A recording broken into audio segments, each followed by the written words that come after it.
If it goes live.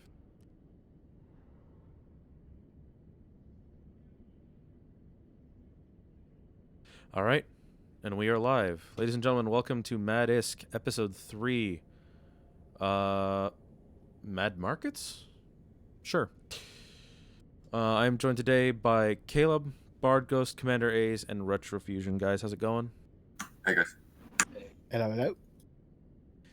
And we are going to be discussing the new changes that have come out today, with the new patch notes for February, the new mining changes, all the market and economic effects. Oh boy, what a day! It's Christmas. 2.0. I still have the outline for that, by the way. I still have the outline for that event. Yeah, the last time we were on was the Christmas special. Whoa. So, it has been a while. It has been a long while. But we are back. Hopefully Mad ISK will continue every week.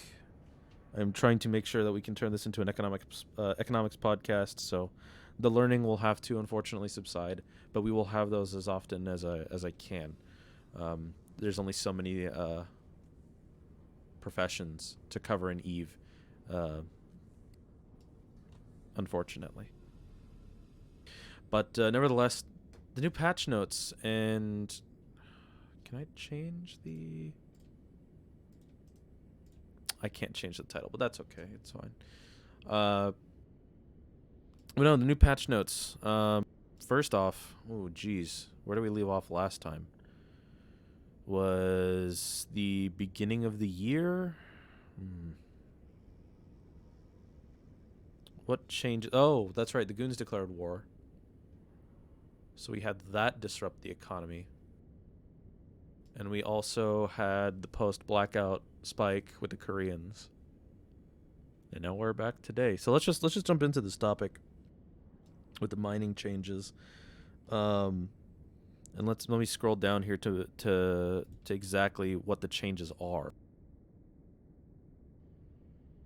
And then we'll take a look at some of the trends in the market. Let's see here. Hypernet Universe. Here we go. The following adjustments have been made to the asteroids throughout the universe in New Eden: High-Sec Pyroxers, Omber, and Kernite quantities reduced. Veldspar, Scordite, Pyroxers, Plagioclase, Jaspit, Hemorrhite, Hydebrite quantities reduced. Nullsec, Scordite, Omber, Kernite, Jaspit, Hemorrhite, Hemorrhite, Hydebrite, Gneiss, Dark Ochre, Crocite, Arcanor quantities reduced. Bisstock quantity increased. And level 1, 2, and 3 ADR. Respawn times adjusted. Does anybody know what that means? I think it means the respawn time of the anoms that spawn in Null. No. Yeah, but by how much? I know, by how much? Is it a plus? Is it a minus? This is only ADRs levels 1, 2, and 3. I understand there's a 4 and a 5.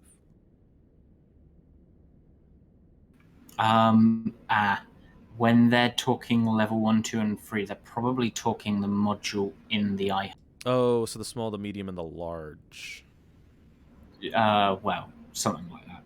But the actual, Yeah. iHub upgrade, I'm gonna guess it's gone up again. Yeah, they must have increased the times, right? So they respawn a lot slower. But it's basically just a massive nerf bat to everything. It's also why I think Dirk was calling it literally starvation era, because that is what we're going into, right? Yeah, that is the almost the phase 2 of Chaos era starvation that we're seeing. All variations of Crocite in all levels replaced with the equivalent yield variation of Kernite. It's been a while since I've mined my moons. Crocite gives... we have the game open. So I assume that this is a big change. It's a massive one, right? You already got the screaming and the and the sky is falling. Everyone's pretty much calling doom and gloom, and this is going to kill everything and destroy people's alliance. We've just had so much tier uh, harvesting going on, especially on day one, right? It just exploded. It's the Great Recession of Eve. The Great Depression. And you can take that one in both ways. I just don't think that that's actually going to be the conclusion to this, right? It's a bit like it's got similarities with Blackout in the way that it's very binary and like all or nothing. This whole shutting off the main line might be a little bit excessive, but it is necessary to then figure out what to do. And the discussion has been about how fast these phases are going to be implemented, and many say that it's going to be like a long-term plan that's not going to see any real final end until like 18 months out, and maybe and people have been saying that they won't be playing for that period, and everyone will be leaving, and yeah, well. They didn't really. Well, they did leave it under Blackout, right? But not entirely, and we have recuperated. So I don't really think that this is going to be worse than that. It's going to be potentially better. I wouldn't say we've recovered from Blackout. I was talking to Retro A's and Aria just before this, and I was saying Jita's still partially empty. I mean, the DDoS has played into it, right? But it still hasn't recovered from Blackout last year. So, but you can't use that they're as a going to do metric. this, which is going to kill it. so according to the numbers, when it comes to ISK flow and a few other metrics, we have actually returned to pre-blackout levels. So while there are some parts of the market that have stagnated, those are most likely more slower parts of the market anyway. But as far as all the metrics are concerned, we are back up. And on the positive side, right, that's exactly the people that's going to potentially come back, right? So if you're talking about people that do market stuff in industry and mining, that's the kind of people that are going to now have potentially an incentive to come back, because this can take us back into a healthy place where their work actually is valued. So they can add a bigger price tag to their jobs, right? You always just add your price tag to the cost of things. That's how markets work. It's just that now there's actually potential of growth and volatility and something to actually do in the game again. And it's not just everything is just flat price and then it's just about who's having lull fights where, but it doesn't even impact the market because most of these things are just so overproduced and have been free for the last 5 years. So I don't see this as doom and gloom. This is fixing the actual problem.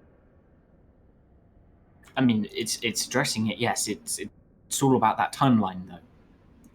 Oh yeah, that timeline is the make or break for the game, quite frankly. But at least you can see that not only have they actually paid attention to this topic, they're really batting down and doing something and actually implementing these things, and they kind of have a plan. Of course, it's CCP still, so it's not necessarily going to land in a perfect place, far from it, because you can talk about moon mining, you can talk about structures, you can pretty much talk about everything good that they've brought into the game has been brought in a way that's a little bit under expectations, right? Yeah, because they've been using like a broad brush approach, right? With Blackout, it was just like, cool, let's just dump it on them. They could have added gameplay to it. They could have put in, even for these mining anomalies, they could have added like some sort of NPC drifter combination where they're attacking the belt and you have to go protect them and you have to be more engaged. I appreciate what they're going with it, but make it more engageable, make it more, story based or something. But that's not necessary. If they fix these things, that's not necessary because the story thing and the content and all of that stuff will go back to being player driven. We do not need this NPC support bullshit if the game is actually working. I mean, it's an interesting thing to look at, and it's so all variations of Crockett and all levels replaced with the equivalent yield variation of Kernite. Well, there's no equivalent variation or equivalent yield variation because it's just Crockett and Kernite are two completely different things. So I don't know what they mean by that, unless maybe the yields have been changed. Gneiss Dark Ochre Spodumene quantities reduced. Yeah, it doesn't has been replaced with the equivalent yield variations. It doesn't look like that's happened. That's what McLeod's saying. Yeah, I don't see it. I mean, I'm looking at the Kernite and I'm looking at the Crokite and I'm seeing completely different numbers. So, I don't know. It's weird. We won't get any of the details until like a week or two into the future, right? We need to start Well, no, seeing but this is the what it patch actually that dropped means. today, though. Yeah, but you still need to actually see what it means in practical terms, right? Yeah, they And may have someone needs changed to start something, crunching and it. I don't know. We're gonna need a nullsec miner to confirm that for us, or somebody from nullsec. Knee Stark Ochre Spodumane quantities reduced. I understand that Spodumane had been reduced already. Mm-hmm. So this is a blanket nerf for, or a blanket reduction for the, I guess, like some cornerstone. I guess Nice and Dark Ochre weren't the most desired of, because it's not ABC. But like the reduction of the I guess the lower end null ores, and then a reduction of Spodumane again. McLeod's saying somewhere in the realm of 1,000 times. Yeah, Spod has just been absolutely demolished. So Mexilon becoming the massive bottleneck that it has always been, but even worse now. And potentially Nox as well, right? It's basically the old Yeah. way of having a bottleneck where it's needed, and then you got the benefit of the seesaw between the bulky ore and the light ore, which pretty much should start equivalating to somewhat the same value on man hours, right? Yeah, I do remember from my time in Null that the dark ochre that's the black's material. That's the black rock, right? Or is that Nox? Or yeah, Yeah, It's Dark Ochre is the one no one ranked. yeah. That's the one that everybody's just like, okay, clear this thing out first. If you don't, you're being a complete tool, and we don't like you. So I guess that's kind of like a slight huzzah, but yeah, the Nice and Spodumane are definitely a punch to the gut. Yeah, you haven't really gained by getting rid of the ochre because the rest is gone as well. Yeah. The point is that we could potentially get back to the place where things were valued somewhat by scarcity and not just by potentially. Well, right now it's pretty much only the bulkiness, so it's only how portable it is and how fast you can move it around. It's a complete joke, and it's been like that for at least 3 years, right? Where the prices of minerals have been non-existent. It's only about how easy you can ship it around. Yeah. So this is, I mean, these are interesting changes because you think about this in the macro sense, and it's really weird because you're diminishing the power of null ores, which is very strange, and then you're kind of just like, you're kind of leaving everything else almost on its own. But I don't think you can say it like that so flat out, because you don't really know exactly where this is going to land, right? Because you will have this whole of incentivizing where is stuff being built, where do you prefer to have your production happening? Do you want to actually ship things to HiSec and then build it there, or do you want to build it locally and then ship some of the components up? Because there's benefits to every method of doing this, right?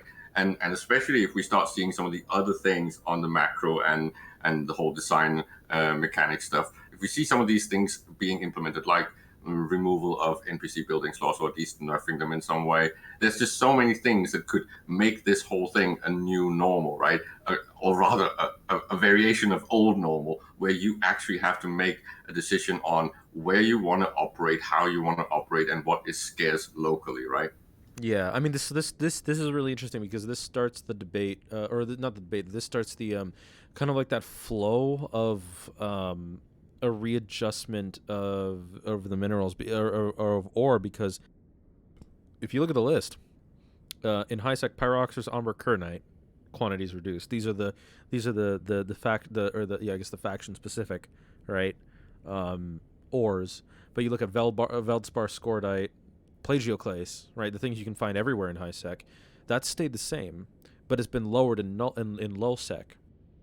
So that's had its quantity reduced in low sec, right? But the quote unquote low sec ores, the faction low sec ores that you could only find in certain parts of high sec, those have been reduced. But then Pyroxers takes a second hit in low sec as well.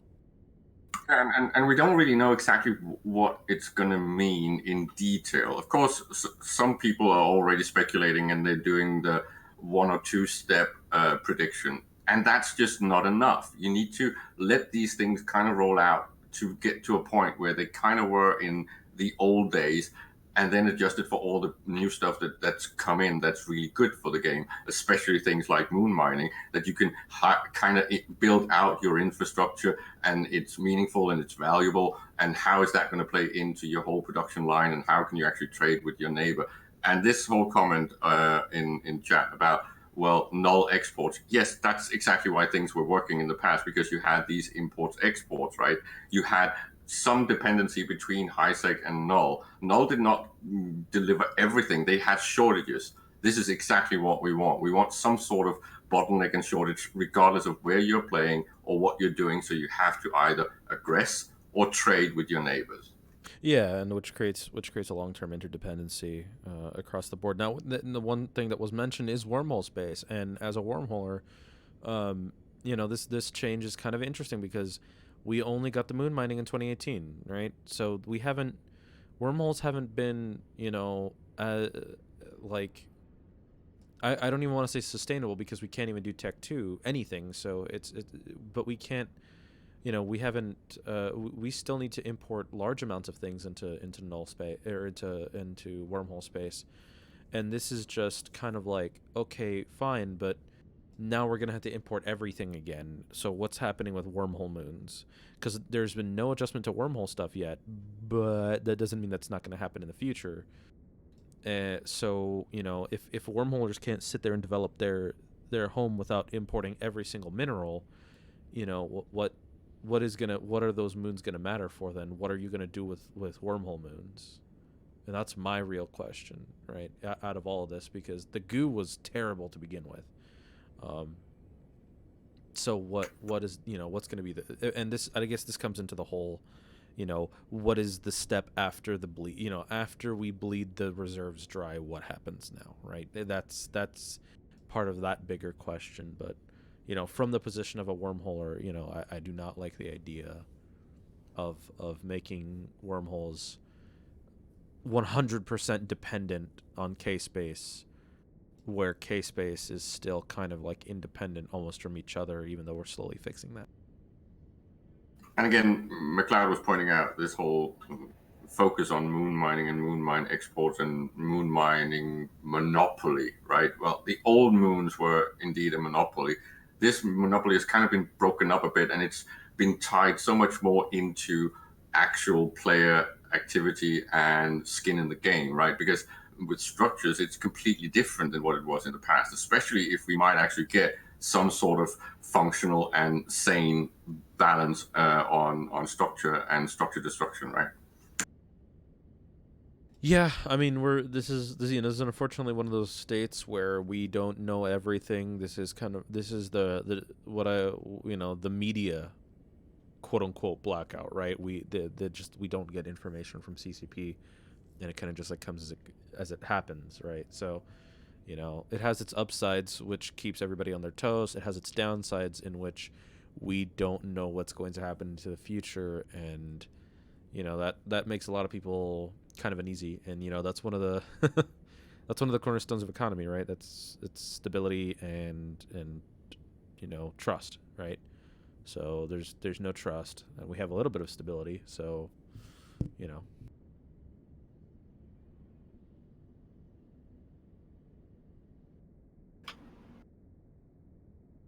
but yeah, it's really interesting. So we have all these adjustments to the null ores, and people are stockpiling.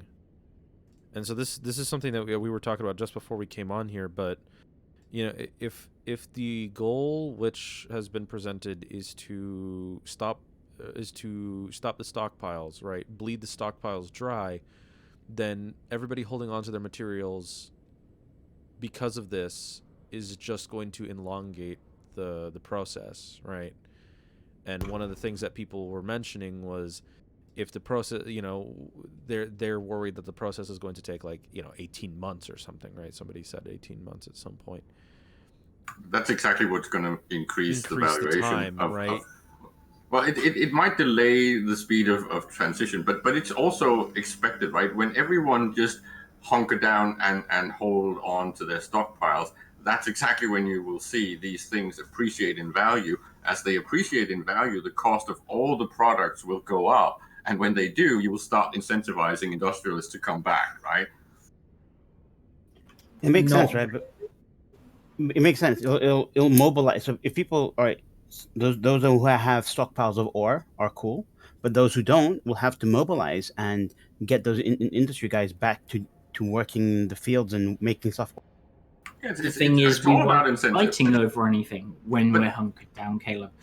So there's no destruction. There's no need to replace stuff.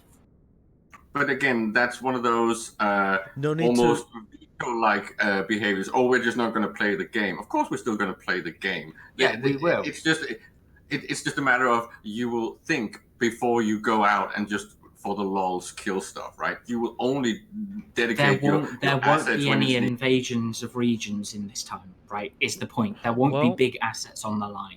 So it will be frigate or destroyer fleets 24/7. Right, but see, so that again, that's the whole thing, right? So you have that's for the people who have large amounts of materials stored, and those that don't, right, of course, going to naturally want to go after the areas that might be more economically viable.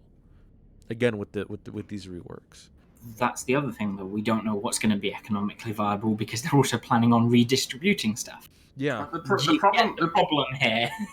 The problem is, Bart, you've actually not played the game while it was viable to be anything else than someone fighting in a fleet, right? You've not been part of this game while it was actually. Yes, I have, Caleb. I've been playing for longer than you seem to think I have. Have you played longer than 5 years? Yes.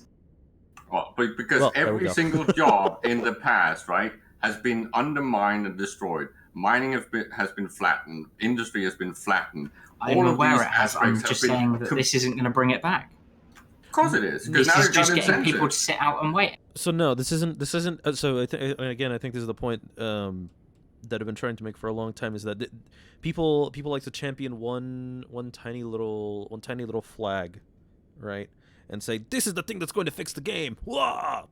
But here's the thing, no, this individual change will not fix the game.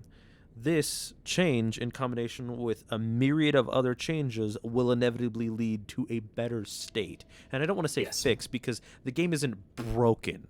Okay, we're still able to play it, we're still able to log in, and things work, and if you want to play a certain way, you can. It's just that we compare it to certain, almost, I want to say, we compare the state of, we compare what we're doing to a specific state of the game at a previous point in time, and we say, it's not that, therefore it is broken, which is not true. And half the time it's looking back with rose-tinted glasses. Usually, yes. So, while I'll say that, no, this specific change will not fix the game, no, this individual change is not the only thing that's going to be coming down the pipeline. So, I see this, again, as the start, as just like removing the mineral buckets, but I do think that there could have been other ways to remove the massive stockpiles. What, I don't know. I have no problem with them doing it. It's the time. Remember, like, as you said, if this is 18 months, people will hunker down for it, because the first person to blink and waste their stockpile is prime for an invasion, and because they can't fight back at that point. But this gets into the sociology side of it, which is yes, 18 months were said, by who and why, right? So when people just hear the phrase, That this is that going to, was a looking at what they were doing and making a prediction. I mean, that wasn't even including the do we end up like citadels. But let me just give you one example of what they could do, right? They when they start looking at structures, right? They could pretty much say always drops minerals. Done. what do you mean always drops minerals? Structures? Yeah, I see that. Yeah, I Right? see that. No asset safety on minerals. No asset safety on minerals. I've never seen. I've Right? never Then you've seen got an nor have. incentive. I've never seen nor have heard the idea of a targeted asset safety removal. But I assume it's not something out of the realm of possibility. It It's makes just sense, that right? Because it goes if you under the use it or lose it rule, right? You use the minerals you have, or like why it keeps a corporation or alliance in constant need for industrials to actually have more value rather than just stockpiling and then withering away. the point is that everyone has been talking about removing asset safety. I think that's a little bit excessive because you're pretty much making everything just loot pinatas, and there's no way of saving any of your assets, right?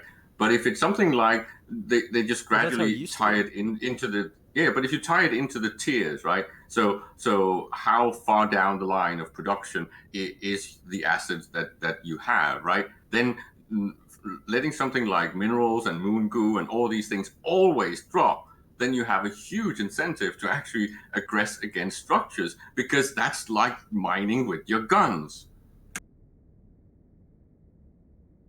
That's it, I wouldn't say it's mining because it's not mining. You're just redistributing materials that have already been put into the game. But I can see that point. My when I look at asset safety and somebody makes the argument, and at least personally, when somebody made the argument of, oh, but if the person goes away for 8 months and then comes back, all their things will be gone, and I'm like, well, that's what you get for trusting a group that that isn't obviously not going to be able to defend your stuff for 8 months. Like if you're going to be gone for a long time and you don't trust these people, or you don't trust these people to stay around 8 months, then you shouldn't move your stuff out. It's one of those things. And with the stagnation of nullsec and the way it is, I don't think that that's out of the realm of of a contemplatable possibility. But maybe things are different. Maybe there is a reason to keep asset safety, one that I haven't thought of yet. Because just overall.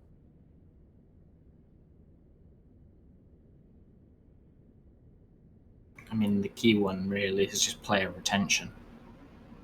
What damage do you do by getting rid of it? At the same time, what do you gain by getting rid of it? This is all about what is the incentive for aggression, right? This is one of the things that have been really lacking in the game.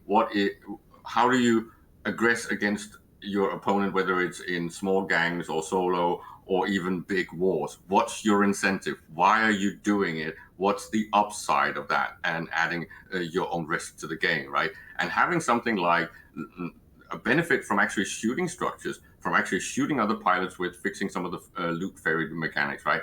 All of these things are knobs that CCP can turn and actually create these incentives that makes it really fun to be aggressive again. The thing is, though, shooting structures and getting something from dropping them in the form of minerals doesn't help the problem, Caleb, because the problem isn't what you get from shooting them, per se. The problem is how damn horrible they are to fight against and kill. I do believe the timers did get changed recently, and so They did, and it's somewhat better. It's still not quite right. yeah, I know wormhole space got adjusted and it got harder, which is annoying, but It's like an example I've used since several alliances ago when we got Sov and a few of us sat down and we had something like 300 moons in a single constellation. And we worked out if we put a structure on each of them, it would take whatever invading group the best part of a year to get through. And we were like, by the time they get through them, they'll have burnt out and gone home. Because it's not... That's the gameplay, right? It's just bore people out. The whole point is that you're going to have this shift where the infrastructure becomes valuable and the potential production levels in the systems become valuable, and these things will all tie together. So things like accumulated and stocked wealth in one form or another will become targets to your neighbor group, right? That's all that's been missing to this game. It's exactly what's been needed all along. Getting back to some sort of scarcity that means that I am hungry, I don't have titanium, I'm going to kill your structure and get that titanium that way. That is exactly what we needed. I mean, sure, but you're not going to get more than what you lose in the process of doing it. Okay. Well, I mean, you could, depending on what you target, right? Because they are, there are incentives to attack. Of course, the constructing, like the Sodios and the Asbels, and they are implementing the models, right, that show you the different modules that'll be equipped to it. So, one could argue like a huge reprocessing plant. Structures already drop minerals, quite a few, in the form of scrap. Scrap and modules on them. Yeah. It's not even remotely comparable to all hangars dropping all minerals in a structure. There's nothing remotely similar. Yeah, but then if you do that, everyone's just going to put it in their staging keep style, Caleb. Of course. Right. That's a good thing. That means that becomes yeah, but a big pinata. Then you have the problem of now you're definitely not getting it because you are going to have to fight them tooth and nail to kill that. And Right, they've probably well, then moved it by the time that you do get to its but final that still creates destruction in the long run. So that still meets the end goal of wasting of using minerals. Whether the minerals get thrown into space and then get taken by a different group, or they get used up by the people who have them. No, because people won't do the attack in the first place because it would be that costly compared to what you'd get. And free however you pronounce it in chat, says the other way. So this is just shove it in a low sec station where it can't be killed. Again, this is a problem that I have, which is you say that nobody will fight for it, and I disagree. Why would you think that everybody would just try and stagnate? And again, this is all tied into all the other things that have been discussed over the last few or many years, right? If, say, they removed all building slots in NPC stations or made them limited again, then you moving your minerals there is kind of pointless, or you will at least have to then resell it out from there again, right?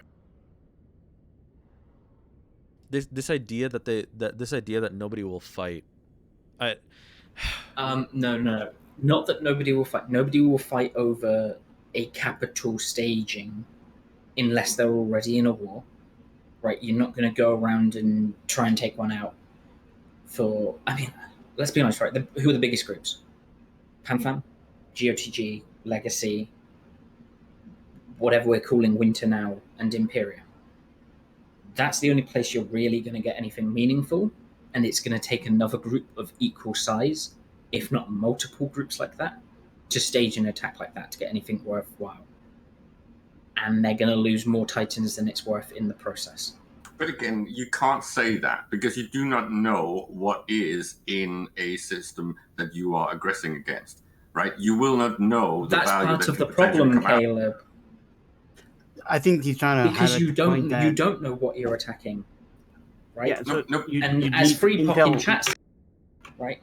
If you lose that attack, and under the current scenario of stuff being hard to replace, you've probably just killed your alliance. But then you can't. But then you won't field the fleet. You won't field the fleet to kill your alliance.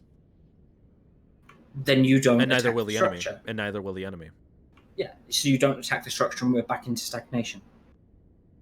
You can't do this circular argument, right? Because it just becomes ridiculous.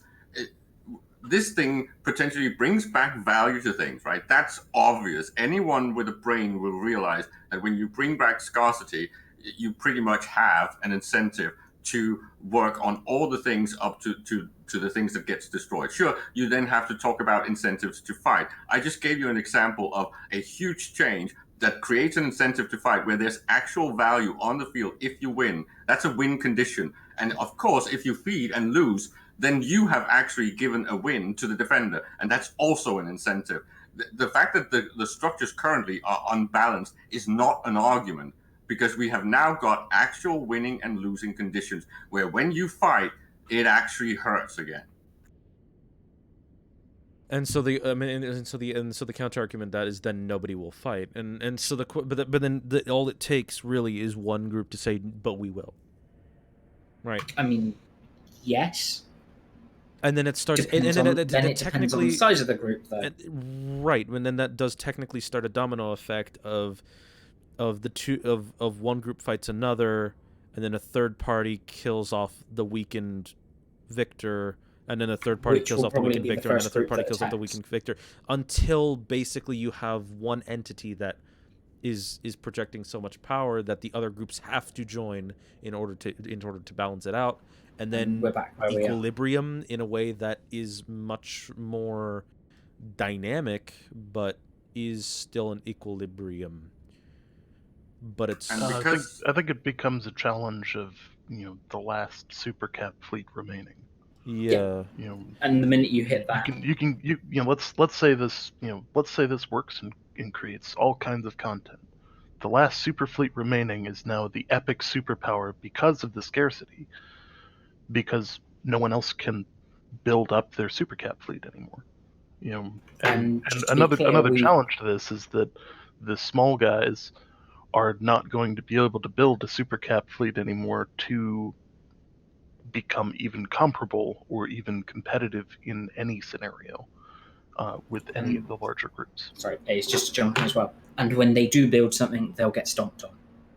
Because they're easy picking. I simply don't agree with that, because we are going to potentially end up in the scarecrow scenario where you cannot play. We've seen it happen. Can I finish? Can I finish? You cannot effectively, in this new normal, do the whole whack-a-mole and kill all the enemies that are in all of your space. It's just not possible, especially if you start losing all the assets to potentially defend your space. That means space becomes valuable again, and actual man hours in space becomes valuable, because you have to dedicate time to destroy all these, basically birds that are trying to eat from your field. It does create a last man standing scenario unless everybody comes together to fight that individual group, which we did see with Bob, right? Sure, and then it's the last man standing out of the survivors there. Right, but then it's just get what's going on here. Right. But then the super cap fleet is gone, and then it's nothing but last man standing constantly, which, to be fair, was where we were at not a few years ago. It was constantly this group is extremely powerful. People band together to take it down, and it just becomes a king of the hill constantly. But it's a chess game now, right? Which again is a state that I think is if that is the state that is desired, then I would say that is a win condition. But the point is that it's back to being a chess game. You can't say, well, the guy that's got the queen left is going to win everything. Because if the other party's got the man hours in case of pawns, right?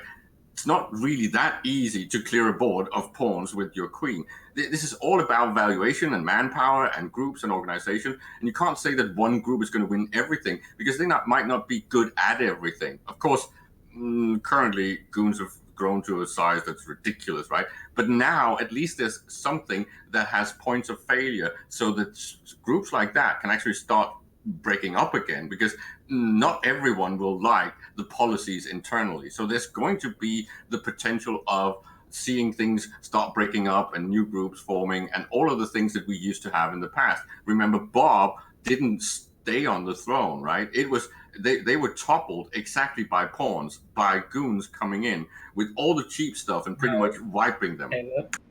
They were toppled by a defector in the ranks, which again cannot happen in the game today due to the changes that have happened. You get why stuff's not going to happen anymore. You refer to the internal systems with like ESI? Not just that, but how structures can be handled and everything. That's a ridiculous argument. That's rewriting history. It's not though, because Caleb. Everything back then was different. Goons ethos was completely different than anyone else in the game, in their attitude, in their way of forming groups, and in their way of fighting, right? And you're Sure. just disregarding that completely by saying that it was I'm one click I'm of a not button. disregarding it. There is The a thing point. is, Bob did fall because of a defector. There is a point to be made that structures required more trust.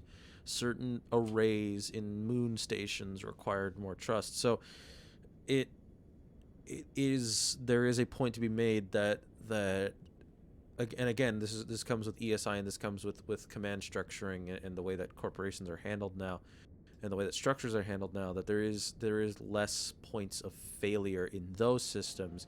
Is there, I mean, and what we can, of course, delve into the whole, well, does this need to be looked at then? Okay, maybe yes, and again, this is one flag again will not move everything into the correct state. It's just, a combination of moves. So yeah, maybe the way that corporations are managed do need to be looked at. Maybe there was some advantages to having the vulnerabilities of the old system, or parts of the old system, right?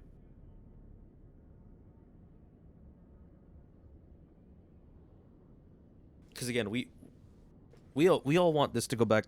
We all want this to go into a state where one person doesn't just kill themselves on an enemy and then basically has to start from scratch and rinse and repeat against this massive brick wall.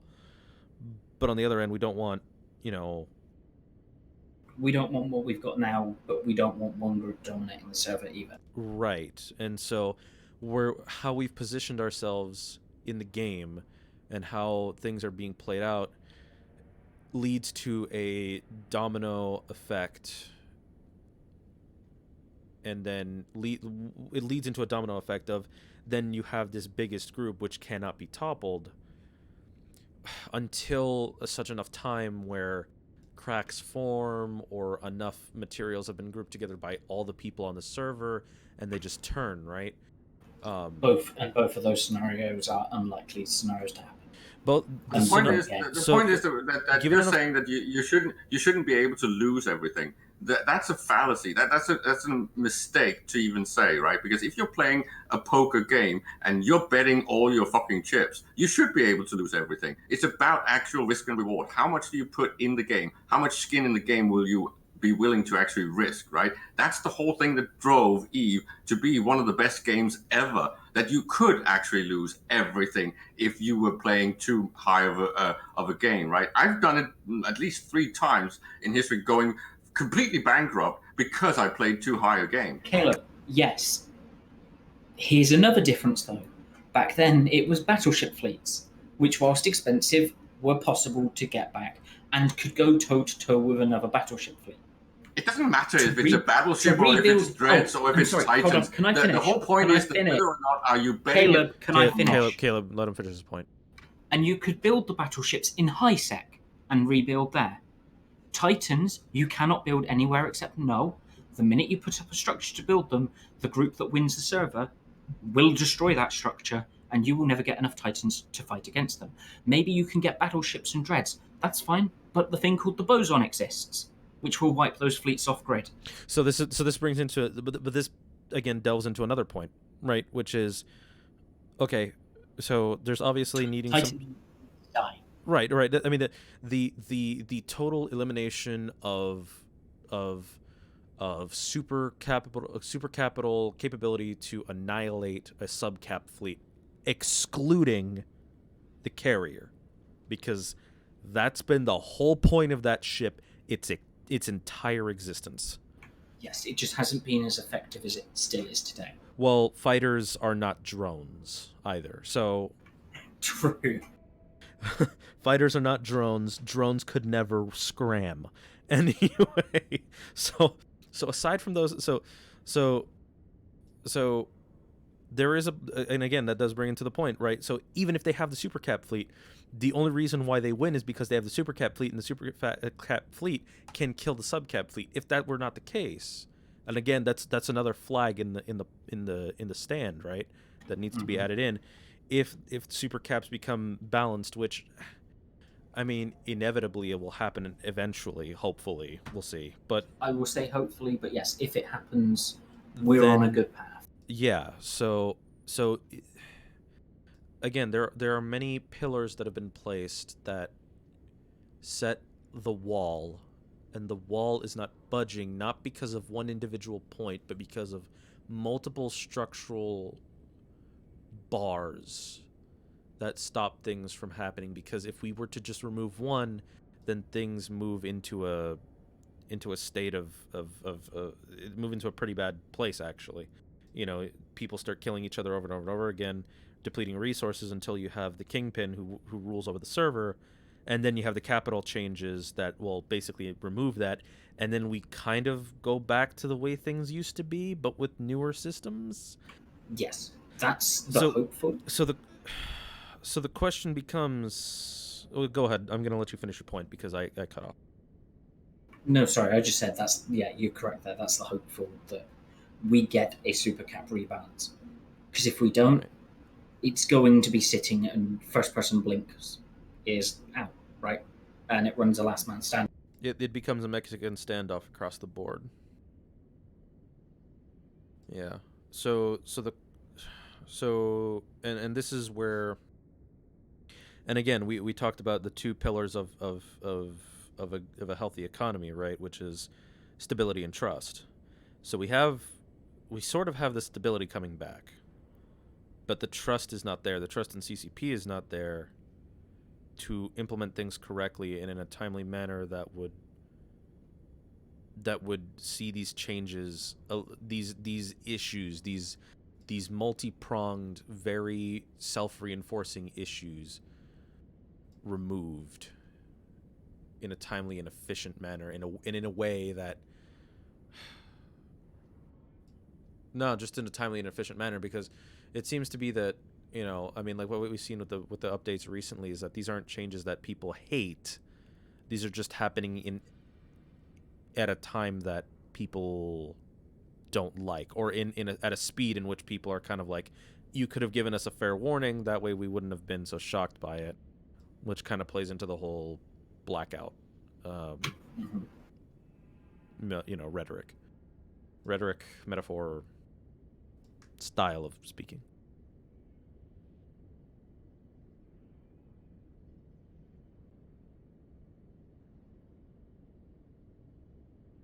Anyone?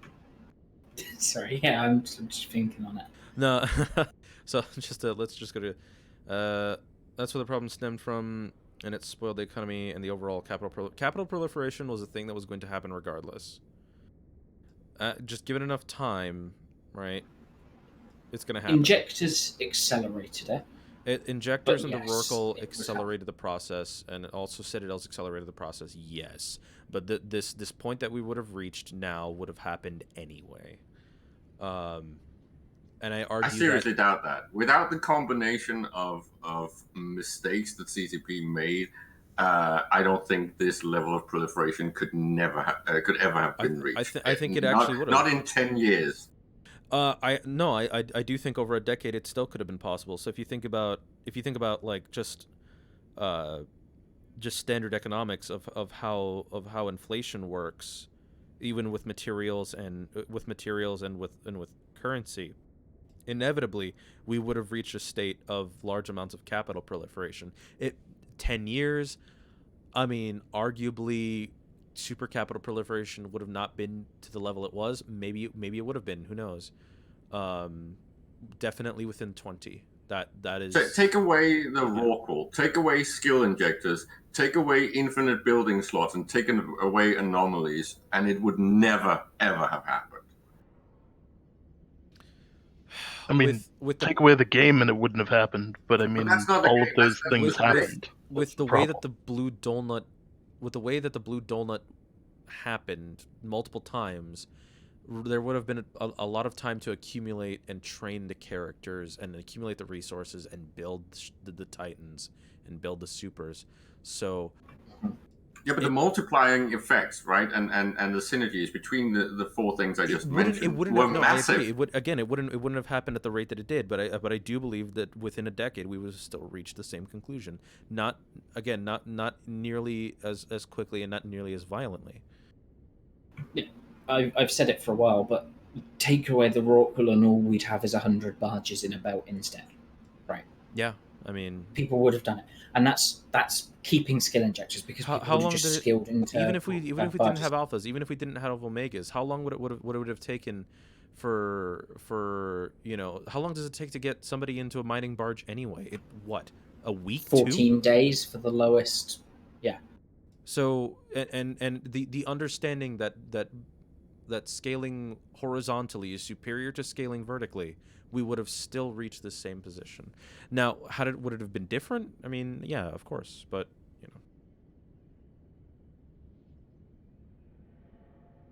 it wouldn't. I agree. It wouldn't have been to the level that it was now, but it still would have led to the same conclusion, the same problem. I'm just seriously doubting that because everything would have been progressing so much different than it has It would have over been the past slower. 5 years. It would have been So slower. it's not just about slower. It's also about the fact that we might not have ended up in this tightening and loss of players because you basically shifted, say, just something like you took one Rorqual miner and he basically supplanted 5 to 10 miners or accounts mining, right? And it's the same with something like infinite slots, right? You went from one down to one industrialist that could produce everything instead of what he had to do with 10 accounts in the past. When you then add things like skill point injectors, right, where everyone just has this catch-up mechanic and they can just scale infinitely, you've pretty much completely destroyed the system. I would say that it's almost like a factor of, I don't know, 10,000 or 100,000 compared to what it used to be in the past. It is most assuredly extremely accelerated, and I won't doubt that at all.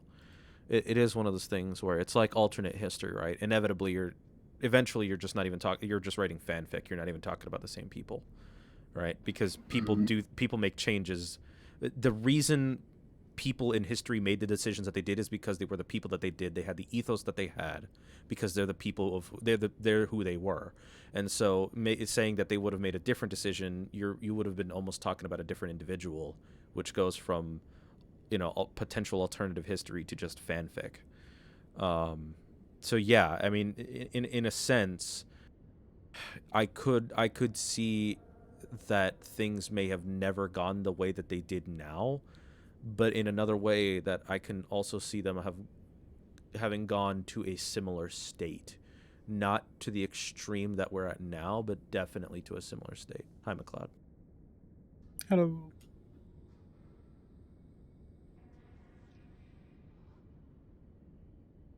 I mean, I remember seeing it back in 2015 in Provi, like pre-injectors and pre-Rorqual changes. It was people just running 10, 20 barges in about, and that was just the. Yep, I had industrial friends who ran, 10 to 20 barges in a belt or in an anon. Yeah, I totally believe that. And it's back to what Eric was screaming at me on Push to Talk, that people are still mining and resource gathering in groups. And yes, sure, it's just that it is not necessarily a requirement. It was in the past. You couldn't do anything else, right? But now you can pretty much do 5 to 10 raw accounts and you can feed your own little alliance solo. That was never the intent of the game design. No, it wasn't. But this goes to a point that I've talked about internally with some people about something that CCP will never do. But if you were to put a hard limit on the amount of Omega clones that anybody could have active, you limit the horizontal, right? And of course somebody could say, well, I can just open a separate, I could just VM it, VPN it, and I could just have I could have another laptop next to me, and to which I respond with, if you say that and somebody hears you, then you will get banned by CCP. They've done it before. But then, of course, you're never going to say that openly, or even if you do, depends on who you're talking to, right? And potentially, in my personal opinion, you can multi-box as much as you like, because it's going to get money into the coffers of CCP. That will mean that they can actually design more game for us, right? So I don't care about these multi-boxing accounts. If you can manage 20 accounts, right, without using automation, fine, good for you, and that's actually good for the game because it brings more activity everywhere. Yeah, and so but then if you cannot, if then you have to, but again, the limitation, the problem is you have unlimited horizontal scalability, and then you have unlimited vertical scalability right now. So one has to be crunched. And somebody did a highlight message. Sandbox needs to be expanded, not by hundreds of meters, but by millions upon millions, so you get lost. That actually makes me think a lot about the SOV system, because If anything, that makes me think of Blackout. well, let me think about this. Let's think about the SOV system here for a quick second. I mean, if you want to talk about economics, you have a system that it makes it extremely difficult to take territory, right? This current SOV system, right? And you have, Well, go ahead. to some degree, yeah. Right. I mean, it is significantly more difficult than it used to be. In the way that, like, I guess, Aegis SOV, right? And then, but you also have the ADR system that came in, and so you have this development index, which almost incentivizes vertical play, right? You build tall, because that's what you do. You focus on a select group of systems. True sec doesn't matter, because you can take any system and elevate it to this amazing point. And then you have Aegis SOV, which comes in and then makes it extremely difficult for these groups who have played horizontally or haven't played as vertically as you should have, to take sovereignty. And so you have this really weird, almost like opposing ideas of, the ADR almost incentivizes you to play tall, because you want to focus on a select group of systems. You want to be close-knit and tied up, which opens up space for other groups to come in. But then you have this newer sovereignty system, which almost de-incentivizes. And the mechanics is so much, right? If you think about it, the mechanics is one thing, right? Almost but forces the you to play other thing is really... Sorry, let me just finish my point. Yeah, it but just almost forces people to play horizontally. Go ahead. Yeah, but the point is that there's not been an incentive to hold SOV for at least 8 years, maybe even 10 years, right? It's more vanity than utility, and CCP has never actually sat down and said, what can we bring to the game that makes sovereignty something you want and want to keep? I would disagree. I would disagree on the statement that it doesn't matter to the people who are already there and who have already gotten the ADR and who have already hit the end game, but to those who haven't had the ability to see that immense resource wealth, that immense ISK wealth, that ability to build your empire, that is still a reason to go out and grab it. You have these people who want to have their little slice of nullsec still, and to them that is all the thing that they need. But again, you have a sovereignty system that it makes it extremely difficult for a small group to enter the playing field, because everybody has built so wide and so tall. I know Mac was around when goons completely overextended themselves, right? When they pretty much tried to hold half of the map in E, right? Maybe we're a little bit back in the same thing, right? But the point was that back then, it was completely unpopulated. It was just vanity SOV. It had no actual utility at all. It was just to make that big, nice map goon colored, right? And you're speaking about before ADR, right? I'm speaking about before actual fuzzy SOV. And you're speaking about before ADR. And so back then, the only thing that mattered was true sec. -1, -0.9, -0.8. Everything else doesn't matter. With the ADR system, you could take a -0.5 and make it what would have been back in the day a -1, right? I'm going to correct you on one thing, Fletch. Uh-huh. When you say ADR, you mean ADMs, don't you? Thank you. Sorry, I ADM, just clicked on it. You know what? Screw you all. I'm the host of this show. I get to decide what the acronyms mean. Yeah.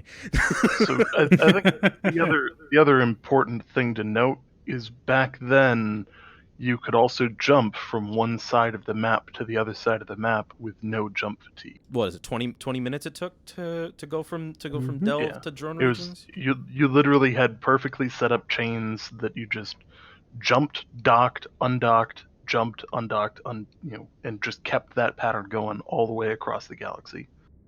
So holding half the map was entirely possible because you could get there really quickly. Yeah. Again, it just like, I don't know.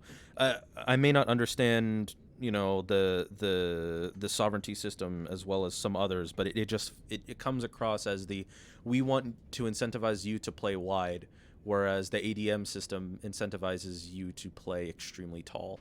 And so that feels like two very conflicting styles of play. I don't know. I'm just a Stellaris player. Thank you. Well, there still is an incentive to play wide, and the incentive to play wide is to basically say that, I can, I essentially it's basically if you can compact your organization into a space that's smaller than the amount of systems that you have in a single capital jump, in the umbrella that you go from your capital system, um, then if you have more systems there, like, essentially what that means is, like, it incentivizes you to play high, but like it also incentivizes, and it also gives you the incentive to basically take those systems that you may not be using, or you may not need, To create buffer and and things like that. one, to create buffer, and two, also to rent out to other people. Right. Because renting is still a thing. Like, even though we've gone Yeah, to no, Aegis of, it's still a renters are thing. 100% a thing. It's just that but then the question is, at what point is a group allowed to exist on their own? Can't and that's the one thing with having kind of these I guess, patron nullsec groups is It's at, mobsters. It's gangsters in at what space because it's a racketeering. when you create a system that when you create a system that allows you to basically have lordship over a group of people, right?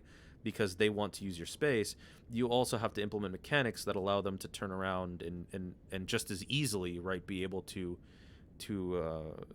revolt against you, you know, or else it's just, oh, look, an uprising, suppress, uprising, suppress, uprising, suppress, and what are you gonna do? The point is that CCP has never gotten around to actually design their game to be the high-end capitalist corporatism stuff that they've been talking about since inception, right? They've only gotten us to the point of tribalism and gangster warfare. They never gave sovereign entities the ability to do things that you do as a nation state in real life. We've never gotten things like taxation and differences in policy and stuff like that. It's all just racketeering online. And we need to get into a point where we can kind of vote with our feet, right? These are the things that would be really interesting for a sovereignty holder to figure out how to implement and how to adapt to a new normal. How do you attract players to your space? So, I mean, there's a lot of different paths you can go down. One of the interesting ones that I was just thinking of is, you have, the ability for one of these vassals to become independent. There has to be some type of, there has to be some type of system that they can use to almost to be able to defend themselves, right? Because in the beginning, it's like, it's really difficult because all your cap pilots belong to the main core, right? The second that you get a cap pilot and somebody trains into cap, oh, you're part of the main core of the fleet, right? And capital proliferation and power aside, how do you, as a vassal, declare independence and move into a state of, I exist here, you exist there, don't touch me, right? And the way, how they were talking about storms, like storms that move across nullsec? What if a player could generate one of those in a region, or not even in a region, in a constellation, and then they declare their independence? They then can play around their defensive, almost constellation-sized phenomena generator, and then, just, I guess, work off of that, right? Give them a defending advantage, and then give the opponents like this pillar that they have to climb, right? Maybe it's something like, no capital, like capital-sized ships cannot jump in, or something. That's a stupid idea, but something. I'm just thinking of something right off the top of my head, or certain weapon types are incentivized, or certain, it's just an idea. But some way to let those smaller groups, because everybody says think of the little guy, and I'm like, the little guy's fine. It's you who's complaining. But there is something to be said about the ability for smaller groups to be able to emerge, and it is extremely difficult with the current solve systems. I think anybody can correct me on that at any given point in time. No, that's entirely correct. So it is very, very, very difficult for any small group to develop into anything significant.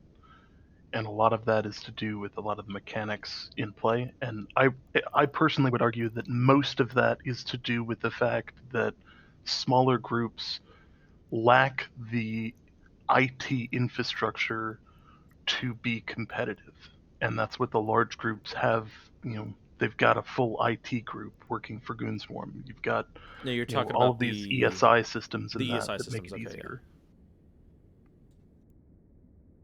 And as a small group, I can tell you, having run a small group and having joined a big group and all of that, if you don't have somebody who's willing to set up a server, set up a seat instance, set up some sort of way to do high-end tracking and analytics on your group, you're boned.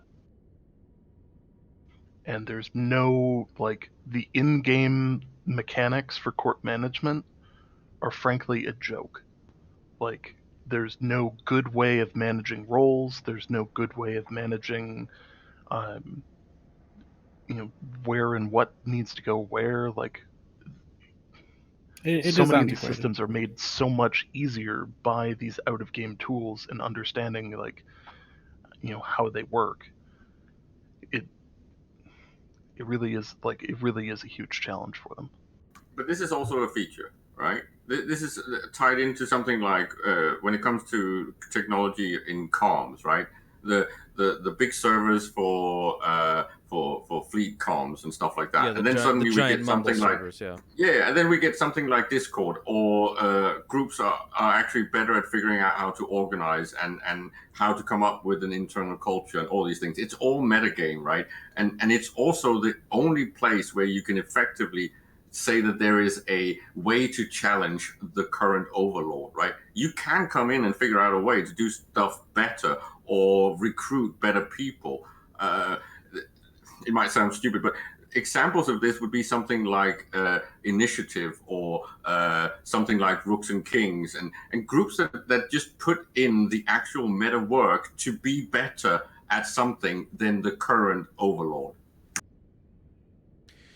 There's a point of technological almost equilibrium, because the ESI will only go so far. The API will only go so far. So eventually you have reached a system that will eventually everybody will rival each other in IT solution, right? Given enough time.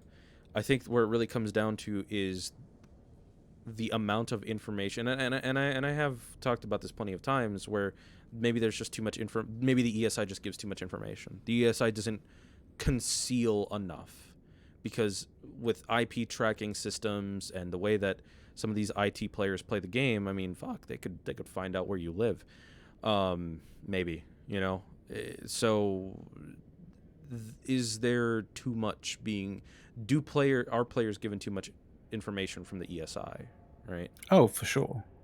And is that just another one of those reinforcing pillars where if you just knock it down, I mean, the web just breaks apart, I mean, not just from a personal kind of like personal information sort of which has become a and hot topic in doxing the kind of most level. recent, Like, yeah, yeah, but like not even jumping into that kind of level.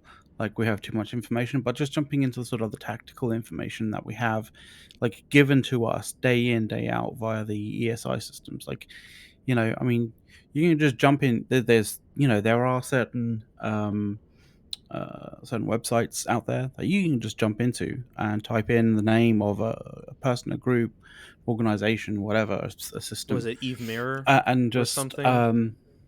it is. I have to Eve find it now. Eve I think it's called Um, Eve Mirror, but yeah, it's one of those. Eve. It's called Eve Prism. Eve Like the Prism, one that I yeah. know the Yeah, yeah, most yeah. is Eve Prism. Like for example, I'm just going to give you an example here, That one right? If is, I oh wanted to go boy. and attack, if I wanted to go and attack particular kind of group, right? Say a particular group that's trying to set themselves up in nullsec, right? Set up the ADMs, get their get their territories up, get the get their stuff up and running, right? I can literally go in there, type the corporation in.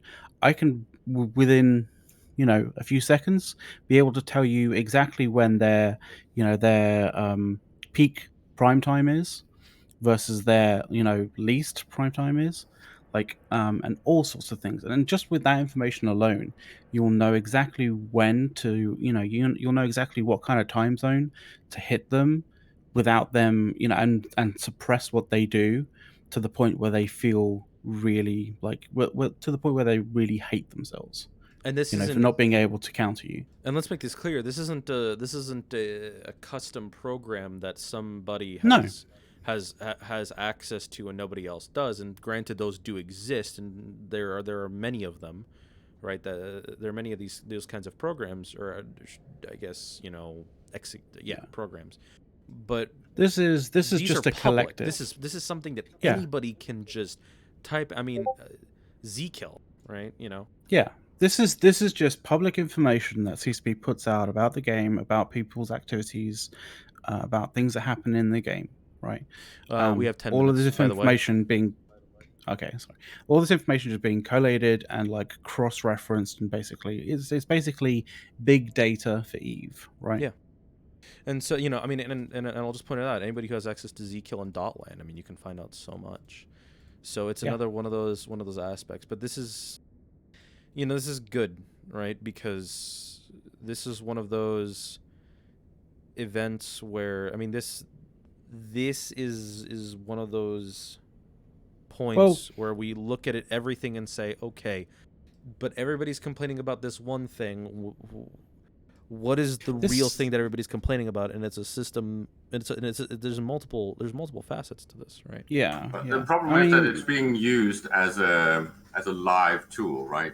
What's well, really Caleb, yeah, it is. needed is It is. it's the fog of war, right? So that people Oh, can't totally. have an extreme advantage in game if they're able to do specific types of code or get live data from these tools. I think that's the main problem. Make them delayed, and you get rid of a lot of the abuse. From what I understand, ESI using any type of ping to the API server is a mandatory 5-minute delay, and anybody who isn't, I believe, is in breach of certain codes of conduct, which is unacceptable. But I could be wrong. That's what I understand to be true. But the thing is, right? Caleb, real quick, like one of the keystone things that we've been touching on as well, like throughout this, was the fact is the idea that like Eve is too small, that like we're too nestled up against each other, etc., right? One of the comments that was made in chat, like Eve needs to be made larger. Well, Eve may feel like it's small, but that's only because we have all of these various different things, These tools, all of these various different tools that basically shed light on everybody's activity. If the information that those tools are based on was brought back somewhat, then that fog of war that Caleb was talking about comes back in, and Eve starts to feel larger again, feels a little bit more dangerous again. Like, I'm not talking like blackout levels, but like somewhere between where we are now and where we were with Blackout, like there's a huge margin there, but there is The best there's a example, good point in the middle of that somewhere. the best example of this is, of course, market stuff, right? The fact that you can get live feed information on all markets in all of Eve all the time. I don't even need to log in. You could pretty much play everything a market guy does only using the ESI data, and then maybe only logging in for half an hour a day. And that's just wrong, We right? had him for Eve Warriors. You've killed the game, and it used to be fun to actually go around space and figuring out, oh, where are new markets developing, and oh, someone's trying to build a new off hub out here. It's like all of that is gone with this live ESI, and you always get to know all the volatility and the changes in price almost instantly. There is no reason for you to actually log in and play actively. I mean, I remember a time, Caleb, when I used to be in high sec and I would actually position myself in a position where I think like I could literally go 2 or 3 jumps and check out a completely different region and its markets, right? And I could do that like I think it was like 3 or 4 different regions, and like I think 2 of those regions had like major markets like like the Jitter market and like the Doe Dixie market kind of thing, like something like that. And when you discovered things like that, right, you would tap that faucet or benefit for yourself, and if there was anything left, you would start sharing it with your friends and your collaborators, right? So everything was always like this cigar room where everyone was wheeler dealing and talking about, oh, I've figured out this stuff and I'm doing this, and now I've just moved from this market into this market, and every piece of information was valuable. How you utilize the fact that you had discovered some new thing to take advantage of, and that completely went away with ESI. It was always there a little bit with the data scraping, but that is now completely illegal. And if you start trying to do that, you're going to risk getting banned. And personally, I think most market guys would never risk doing that because it's just way too much loss for that added benefit. So we have about 5 minutes left, so we'll just start to wrap it up. But yeah, there's so it's just one of those things. It's multifaceted. You have my question is, so apparently ESI is not there's no enforced delay, so maybe some type of enforced delay in the future. Doesn't seem that difficult. Even something as simple as a 5-minute delay will screw over a lot of market bots, because that's the cooldown time.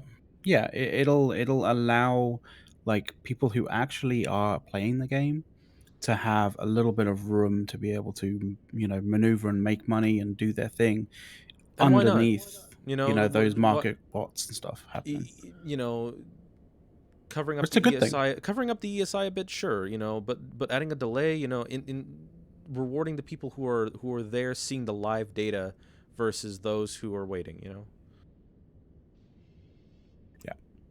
there's a delay in a way as you can pull prices on a 30-minute or so cache. Okay, so yeah, that makes sense.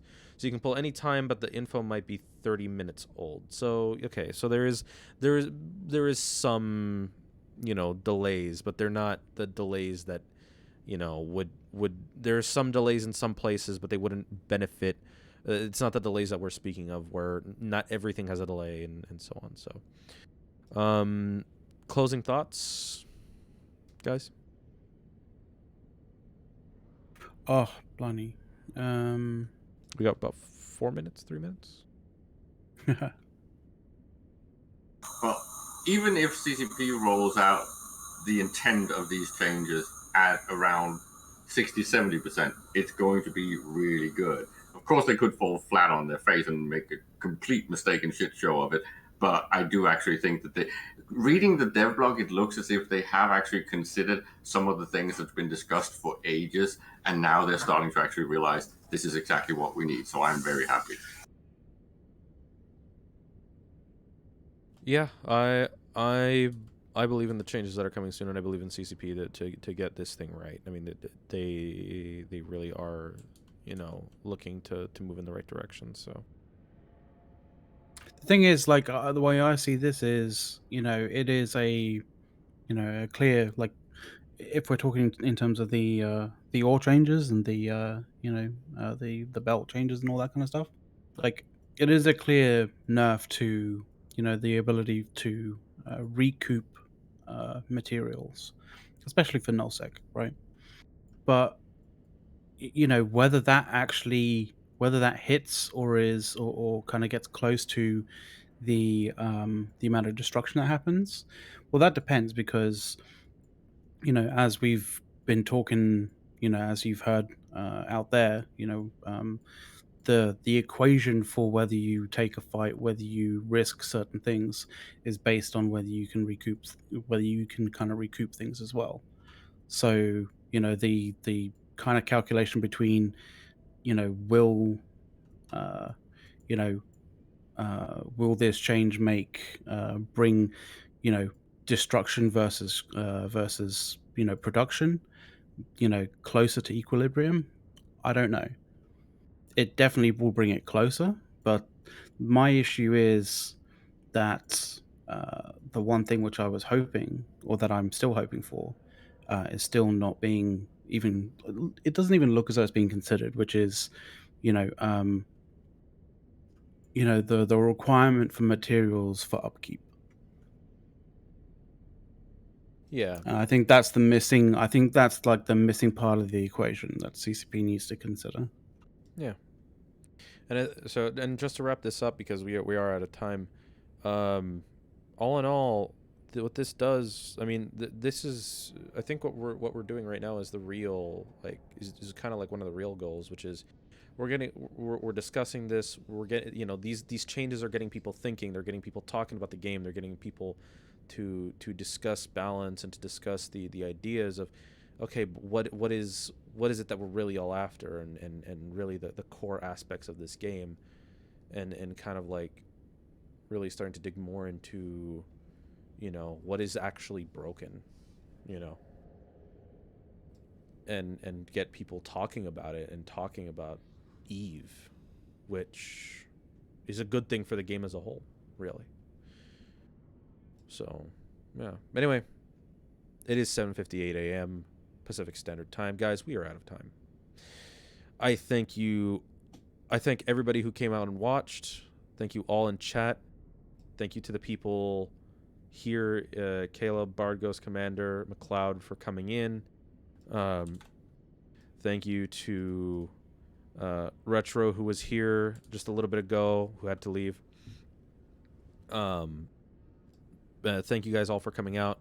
And again, thank you everybody in chat. And get ready for Today in EVE Online with Matterall. I will most likely be there, but so again, thank you all for coming out. This has been ISK, episode 4. So we're looking to do this a little bit more often now. So anyway, thank you guys, and we'll catch you all later. Peace. Latest. Thank you, Ledge. Thank you guys.